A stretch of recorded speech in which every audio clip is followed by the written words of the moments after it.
Olá, tudo bem?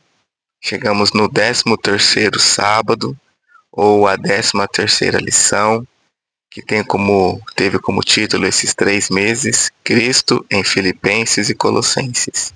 O título desta semana, do estudo da última semana, ele é Permanecendo na Vontade de Deus. O verso áureo, ou o verso para memorizar, diz assim: Em tudo deem graças, porque esta é a vontade de Deus para vocês em Cristo Jesus. 1 Tessalonicenses 5,18. Então, em tudo devemos dar graças. Gratidão é decisão. A gratidão, ela nos mantém na vontade de Deus. E Cristo, ele é o motivo da gratidão. Nessa lição de sábado, nós temos 3 pontos principais. O primeiro ponto é: a vontade de Deus, ela é revelada. Então, nós entendemos e estudamos com base de que, diante da palavra de Deus, a sua vontade também é revelada. O segundo ponto, permanecer exige decisão diária. Então, vejam, quando eu decido permanecer na vontade de Deus, se eu decidir uma vez só, eu já vou ficar na vontade de Deus sempre? Não. Então, nós devemos todos os dias decidir permanecer na vontade de Deus. É uma decisão diária, a cada instante, a cada minuto. Devemos permanecer juntos com Cristo. O terceiro ponto é: obediência gera alimento e paz. Então, quando nós obedecemos a Deus, nós temos paz. Então, guardar os mandamentos e fazer a vontade de Deus nos traz paz. Permanecer na vontade de Deus não é só sobre entender tudo, é sobre confiar o suficiente para obedecer todos os dias. Então, quando você permanece na vontade de Deus, não quer dizer que você sabe tudo. Você vai crescendo diariamente, um passo a cada dia. Mas isso te coloca no caminho da salvação. Domingo, lições de evangelização. Paulo foi um grande evangelista. A lição comenta que ele viajou mais de 21.500 quilômetros. E isso naquela época que não existiam carros, motos, ônibus, aviões. Então nós aprendemos e deixa claro para nós que Paulo foi um grande evangelista. Evangelizar é viver, não apenas falar. E essa frase, apesar de simples, ela é impactante. Porque quando você fala e não vive aquilo que você fala, que tipo de evangelização você acha que você vai fazer? Agora, quando você fala e vive, ou vive e fala o que você prega, aí a história muda. Então nós devemos ter muito cuidado com as nossas atitudes. Tem uma antiga frase que diz assim: pregue, pregue, pregue e, se necessário, fale. Cada pessoa tem um tempo no processo. Então, cada pessoa, ela tem um tempo. Não quer dizer que o seu tempo vai ser o mesmo tempo daquela pessoa. Cada um tem o seu próprio tempo no processo de evangelização e de conversão a Cristo. O poder está em Deus, não em nós. Então, essa frase também ela é muito interessante.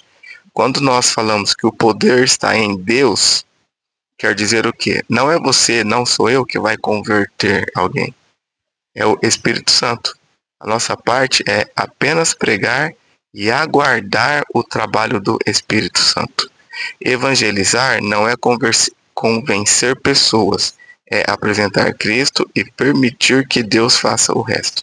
Então, como eu disse, o trabalho de evangelização, o convencimento da pessoa não é nosso.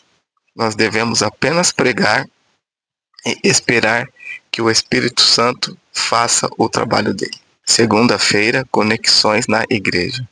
O mundo em que Paulo viveu, é difícil nós imaginarmos os grandes desafios que Paulo enfrentou para fazer os seus irmãos entenderem que eles faziam parte de um plano maior. O mundo em que vivemos é muito mais fácil. A conexão, ela é diária o tempo todo. Ninguém cresce sozinho na fé. Esse ponto da lição ele é muito interessante.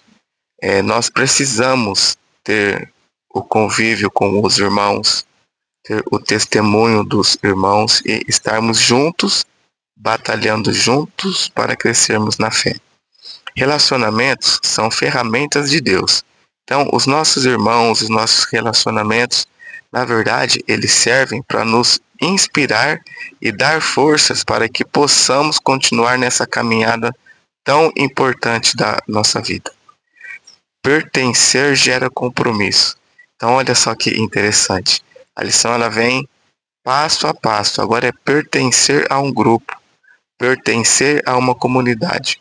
Quando pertencemos a uma comunidade, nós nos tornamos parte de algo maior. E isso na vida cristã é muito importante. Quem cria raízes na comunhão permanece firme mesmo nas tempestades da fé. Então, quando estamos enraizados na comunhão com Cristo, todos os problemas, as tempestades da fé não vão nos abalar. Terça-feira, maduros e convictos na fé. Maturidade espiritual vai além do tempo da igreja. Então, a maturidade espiritual, ela depende unicamente de nós. Quando nos dedicamos, estudamos e colocamos as nossas vidas nas mãos de Cristo, dia a dia vamos nos tornando maduros espiritualmente. Convicção sustenta a fé nos momentos difíceis. Devemos estar convictos de ser convictos de que a palavra de Deus e Cristo nos sustentam e nos dão o melhor caminho a seguir. Devemos ser convictos da fé que seguimos e da fé que temos. Maturidade gera estabilidade e influência. Quando somos maduros na fé, temos uma vida mais estável. E esta vida estável com Cristo, ela gera influência. As pessoas, elas se espelham em nós. Então devemos ser maduros na fé. Nós devemos ser maduros na fé, devemos ser plenamente convictos e toda a vontade vem de Deus e fazer toda a vontade de Deus é o mais importante. Quem é maduro na fé não vive de emoções passageiras, mas de convicções inabaláveis. A maturidade na fé nos deixa inabaláveis diante dos problemas, das tentações e das dificuldades que enfrentamos. Quarta-feira, no mundo, mas não do mundo. Presença sem contaminação. Devemos viver no mundo, que hoje não temos para onde correr. Mas, vivendo no mundo, não devemos nos contaminar com ele. Identidade firme em meio à pressão. Mesmo sendo pressionados e tentados, devemos manter nossa identidade cristã firme. Influenciar sem ser influenciado. Aí está uma grande questão para nós cristãos. Devemos influenciar as pessoas. Devemos dar bom testemunho. Devemos mostrar para as pessoas que a salvação está em Cristo, mas não devemos nos deixar influenciar pelas pessoas. Você não foi chamado para se encaixar no mundo, mas para ser a diferença que ele precisa ver. Então, você e eu não fomos chamados para nos encaixar e ser mais um no mundo. Nós fomos chamados para mostrar que Cristo é a diferença e Cristo faz a diferença em nossas vidas. Quinta-feira, mensagem à Laodiceia. O perigo da mornidão espiritual. A igreja de Laodiceia representa uma fé sem compromisso total. Aquela frase, né? Nem fria e nem quente. É o alerta de que a indiferença espiritual é perigosa, pois gera autossuficiência e distância de Deus. Então, Laodiceia estava em um momento em que ela não era nem fria e nem quente, era morna. Auto-engano espiritual. Mesmo se achando rica o suficiente, Laodiceia era espiritualmente pobre, cega e nua.